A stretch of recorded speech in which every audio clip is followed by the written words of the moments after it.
Olá, viva. Ricardo Ferreira, da agência Lusa. Expectativas para este jogo que dá início à segunda volta e depois, por outro lado, se as exibições e os resultados que o Boa Vista teve frente ao Porto há 2 semanas, no jogo em casa e também frente ao Benfica no ranking do campeonato, se poderão servir de inspiração para esta visita ao campeão nacional. Boa tarde. Relativamente ao jogo, esperamos um jogo extremamente competitivo, um jogo difícil, contra um adversário que vem de uma senda de 7 vitórias consecutivas, portanto extremamente motivado, e um fortíssimo candidato ao título, com valias individuais capazes de desequilibrar a qualquer momento. A nossa equipa está perfeitamente identificada com todas essas variantes ou variáveis do adversário, focada no jogo, capaz de corresponder à altura e levar os seus intentos avante. Relativamente ao nosso momento, faz parte do percurso. Eu acho que, eu disse a semana passada que nem tudo estaria mal, nem agora por ganharmos as coisas passam a estar todas bem. O nosso foco remete-se claramente para a frente, para o muito trabalho que temos mesmo à nossa frente, e portanto é diariamente tentar acrescentar, tentar melhorar, tentar preparar melhor os jogadores para que os desempenhos semanais sejam cada vez mais regulares, não nos agarrando ao facto de termos ganho o último jogo ou termos conseguido ter 2 bons resultados. Já passou, obviamente que mentiria se dissesse que não é importante trabalhar sobre vitórias, claro que é, mas já passou, agora é olhar para a frente, e amanhã temos um jogo muito importante que queremos dar uma boa resposta. Boa tarde, Ricardo. O Miguel Mota da SIC acabou de fazer referência às 7 vitórias consecutivas do Benfica, é a melhor fase da equipa na época. Perguntava-lhe por isso de que forma é que o Boa Vista, o que é que o Boa Vista precisa fazer para surpreender os encarnados, e depois sabendo que não há 2 jogos iguais, não há 2 equipas iguais, mas olhando para aquilo que o Rio Ave fez no último jogo na Luz, as dificuldades que colocou ao Benfica, se a forma como o Rio Ave se apresentou em campo, aquilo que fez pode de alguma maneira servir de exemplo ao Boa Vista para o jogo de amanhã? Eu acho que o Boa Vista tem que ser igual a si próprio. Trabalhar, portanto, respeitar a sua identidade, respeitar aquilo que foi trabalhado ao longo da semana e tentar pôr em prática isso mesmo no jogo de amanhã. Relativamente ao jogo do Rio Ave, fiz menção ao jogo do Rio Ave da semana passada, no futebol às vezes as coisas são curiosas, porque o facto de criarmos dificuldade ao adversário não significa, de todo, que consigamos levá-lo de vencido. E foi um bocadinho isso que aconteceu semana passada. O Rio Ave criou alguma dificuldade, de facto, criou alguns problemas ao Benfica, mas no final de contas isso não valeu de nada. E, portanto, ter isso como referência, obviamente nós analisamos o jogo, fazemos a análise detalhada de todas as partidas que temos ao dispor, mas basearmos só no jogo da semana passada pelo facto de, efetivamente, o Rio Ave ter causado alguns problemas ao Benfica, não parece-me redutor. Portanto, iguais a nós mesmos, baseados no trabalho que desenvolvemos, e tentar sermos rigorosos e comprometidos com aquilo que está determinado para o jogo da manhã. Viva Ricardo, boa tarde, em direto agora para a Sport TV+. Para dar essa resposta positiva e para dar continuidade também àquilo que a equipa fez, ou seja, voltar às vitórias e também aos pontos, porque surpreendeu também o Futebol Clube do Porto há 2 jornadas, certamente quero contar com todos num mês em que o Boa Vista tem mais limitações ainda a nível de jogadores, porque tem dois jogadores na Taça das Nações Africanas. Esta semana é também notícia de novo interesse em Bozenic. Está preparado de alguma forma para perder peças importantes neste mercado de janeiro e, em concreto, relativamente a Bozenic, vê características, identifica características em Bozenic para estar num contexto de Liga dos Campeões, por exemplo? Não querendo fugir à questão, eu vou pegar nas palavras que também preferi na conferência anterior, essas questões de entradas e saídas. E, portanto, as palavras em volta do mercado de transferência, que são normais durante esta janela, passam-nos completamente ao lado.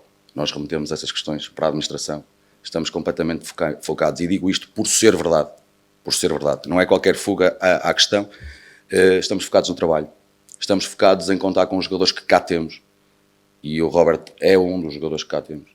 estamos focados em potenciar os ativos, os mais jogados e os menos jogados, como foi exemplo no jogo contra o Vizela.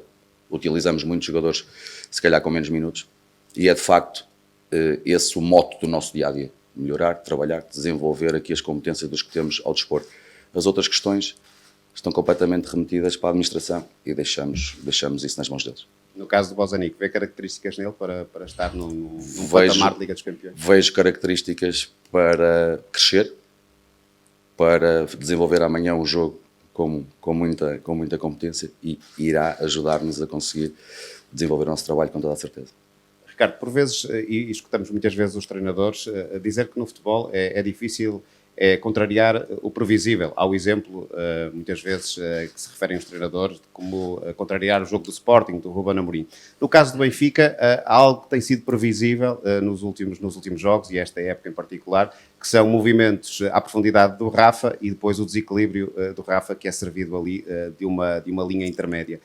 Como é que o Boa Vista pode combater essa forma que o Benfica procura tantas vezes de criar dano no adversário?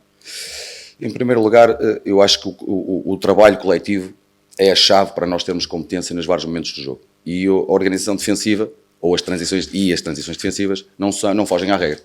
A equipa tem que estar perfeitamente unida, coesa, e de alguma forma basear-se nessa sustentabilidade coletiva para conseguir impedir que, mais do que as dinâmicas, essas individualidades possam emergir ao longo do jogo. Portanto, coletivo, rigor, empenho e profissionalismo. Isso. De que forma é que o facto de ter sido o Boa Vista a equipa que derrotou os campeões nacionais pode servir de inspiração? E mais do que isso também, um resultado há bem pouco tempo diante do Futebol Clube do Porto, também aqui no Bessa, pode servir de inspiração para a equipa? As questões do passado servem precisamente, e é inevitável, os jogadores têm o seu pensamento remetido para os momentos de sucesso. E o facto de termos pontuado contra o Porto e vencido o Benfica em casa na primeira jornada vale de pouco neste momento, a não ser uma pitada adicional de motivação, no sentido de eles conseguirem perceber que são capazes de dar uma resposta positiva, independentemente do adversário. Mas isso está para trás. Volto a dizer que nós temos trabalhado diariamente com os pés bem assentes na terra, sabendo que temos muito a crescer, que temos muito trabalho pela frente e não nos agarrando às coisas que estão para trás. Agora, a questão motivação é normal, mas isso deixo para que sejam eles a ir buscar. Pontualmente não foi tema, não é de forma nenhuma a base do nosso trabalho, nem a base da preparação para este jogo. Não olhando então para o passado, mas para o momento, creio que este é um bom momento para o Boa Vista defrontar o Benfica. Vem 2 resultados positivos, mas o Benfica também está eventualmente no seu melhor momento. Preferia defrontar o Benfica com outro espírito, com outra confiança, como já teve menos confiança nesta altura? Um candidato ao título com as armas, com a valia do Benfica, diria que não tem momento ideal para ser defrontado. Tem sim uma preparação, portanto, um trabalho que de alguma forma respeita o adversário, olhando para as suas individualidades e para a sua dinâmica coletiva e preparando a equipa, independentemente de vir de uma vitória ou de um empate ou de uma derrota. Quer dizer, não me acredito que isso tenha grande impacto numa equipa com a dimensão de um candidato ao título. Portanto, e este jogo não foge à regra. Bom dia, Pedro Malacó do Record. Está aqui já há quase há um mês, pouco mais. Pergunto-lhe se apostou numa linha de continuidade em termos estratégicos, se é essa a sua ideia que espera continuar a implementar até ao final da época, ou se tem ideias diferentes e tem preparado isso, e se mediante o contexto de adversidades de soluções, de recursos à disposição, se lhe surgiu mais alguma contrariedade ou se neste caso teve alguma boa notícia. Peço desculpa. Relativamente à questão estratégica, nós quando entramos no decurso da época temos que de alguma forma respeitar a linha que tem vindo a ser trabalhada, sob pena de incorrermos aqui no erro de perdermos algum tempo e de não conseguirmos implementar as ideias na totalidade. Foi nesse sentido, acho que em termos estratégicos não será bem assim, houve aqui algumas nuances, e iremos gradualmente incrementar aquilo que pretendemos, sem que isso represente também uma preocupação adicional quando colocado em contraponto com a conquista de resultados e o somar.